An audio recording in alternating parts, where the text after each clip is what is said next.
आज हम पढ़ेंगे विज्ञान। विज्ञान में एक महत्वपूर्ण टॉपिक है जिसका नाम है मानव शरीर। यानी कि मानव शरीर में कितनी हड्डियां पाई जाती है, क्या क्या पाए जाते हैं उसके बारे में। तो मानव शरीर में मानव खोपड़ी में हड्डियां होती हैं, यानी कि मानव की खोपड़ी में हड्डियों की संख्या कितनी होती है? 8। मनुष्य का हृदय धड़कता है 72 बार 1 मिनट में। स्वस्थ मनुष्य की श्वसन दर 16 से 18 बार होती है। मस्तिष्क का वजन जो होता है वह 1350 से 1400 ग्राम तक होता है। सबसे बड़ी हड्डी होती है जो फीमर हड्डी होती है, जिसे जांग की हड्डी बोला जाता है, यानी कि जो जांग में पाई जाती है। सबसे छोटी हड्डी स्टेपिज होती है जो मध्य कर्ण में, यानी कि कान के बीचों बीच में पाई जाती है। सबसे मजबूत हड्डी जबड़े की हड्डी, जिसे एनामिल भी बोलते हैं। शरीर का सबसे कठोर तत्व है एनामिल। और मनुष्य के सौंदर्य का अध्ययन जो किया जाता है वो केलोलॉजी में किया जाता है। सामान्य मनुष्य का रक्तचाप 120 से 80 मिलीमीटर होता है। शरीर में रक्त परिभ्रमण में लगा समय 23 सेकंड होते हैं। मानव शरीर में जल की मात्रा 65 से 80% होती है। रक्त की मात्रा शरीर के भार का होता है लगभग 7%। मनुष्य में रक्त की मात्रा होती है 5 से 6 लीटर। मानव रक्त क्षारी का पीएच मान होता है 7.4। रक्त को शुद्ध करता है किडनी, जिसे विक्र भी कहते हैं। लाल रक्त कण का निर्माण होता है अस्थि मज्जा में। लाल रक्त कण का जीवन काल होता है 20 से 120 दिन तक। श्वेत रक्त कण का जीवन काल होता है 2 से 4 दिन। श्वेत रक्त कण को कहा जाता है ल्यूकोसाइट। लाल रक्त कण को कहा जाता है एरिथ्रोसाइट। शरीर का तापमान नियंत्रक कहलाता है हाइपोथैलेमस ग्रंथि।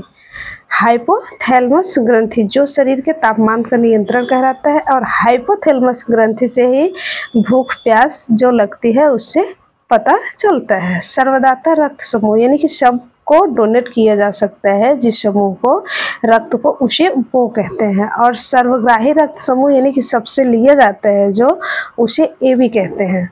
ब्लड बैंक कहलाता है प्लीहा। स्प्लीन होता है। भोजन का पाचन प्रारंभ होता है मुख से, यानी कि जब हम भोजन को मुख में ही डालते हैं वही समय से पाचन प्रक्रिया प्रारंभ हो जाती है। पचे हुए भोजन का अवशोषण, यानी कि अवशेष कहाँ बचता है? तो वह बचता है छोटी आंत में। पित्त स्रावित होता है, यानी कि पित्त से क्या स्रावित होता है? पित्त कहाँ से स्रावित होता है? तो ये यकृत से। शरीर की सबसे बड़ी ग्रंथि यकृत है, जिसको हम लीवर भी बोलते हैं। शरीर का सबसे बड़ा अंग है त्वचा, जिसको हम चमड़ी भी बोलते हैं। सबसे छोटी ग्रंथि मास्टर ग्रंथि है, प्यूटिटरी इसका एक अन्य नाम है। रक्तचाप मापने का यंत्र है सिग्मोमैनोमीटर। मनुष्य में पसलियाँ पाई जाती हैं 12 जोड़ी। शरीर में हड्डियों की कुल संख्या होती है 206, जबकि छोटे बच्चों में हड्डियों की संख्या अधिक पाई जाती है, लगभग 300 प्लस में पाई जाती है। मांसपेशियों की कुल संख्या 639 होती है। लार में पाया जाने वाला एंजाइम क्या है? टायलिन, जो कि हमारे भोजन को पचाने का कार्य करता है। लिंग निर्धारण होता है पुरुष क्रोमोसोम से। पुरुष क्रोमोसोम्स का मतलब, जैसे महिला में XX गुणसूत्र पाए जाते हैं, लेकिन पुरुष में XY पाया जाता है।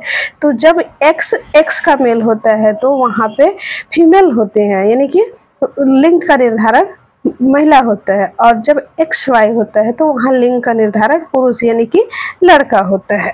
मनुष्य का हृदय होता है 4 कोष्ठ की, यानी चतुष्कोणीय जिसको कहते हैं। शरीर में गुणसूत्रों, यानी कि क्रोमोसोम की संख्या 46 होती है। शरीर की सबसे बड़ी कोशिका तंत्रिका तंत्र है।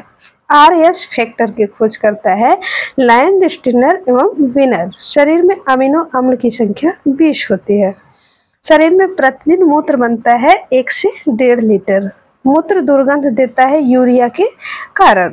मानव मूत्र अम्लीय का pH मान कितना होता है? 6, यानी कि इसको हम 6 भी बोल सकते हैं, 6 भी बोल सकते हैं। विटामिन ए संचित रहता है यकृत में। शरीर का सामान्य तापमान होता है 98.6 डिग्री फ़ारेनहाइट या 37 डिग्री सेल्सियस या 310 K। टिबिया नामक हड्डी पाई जाती है पैर में, यानी कि यह पैर की सबसे छोटी हड्डी होती है। शरीर में ऊतकों का निर्माण होता है प्रोटीन से। मस्तिष्क का बड़ा भाग प्रमस्तिष्क यानी कि सेरेब्रम कहलाता है। दांतों और हड्डियों की संरचना के लिए आवश्यक तत्व कैल्शियम एवं फास्फोरस होता है। तो आज हम पढ़े मानव शरीर के कुछ मानव शरीर के निर्माण करने वाले प्रमुख तत्व या मानव शरीर में निहित जो अंग होते हैं।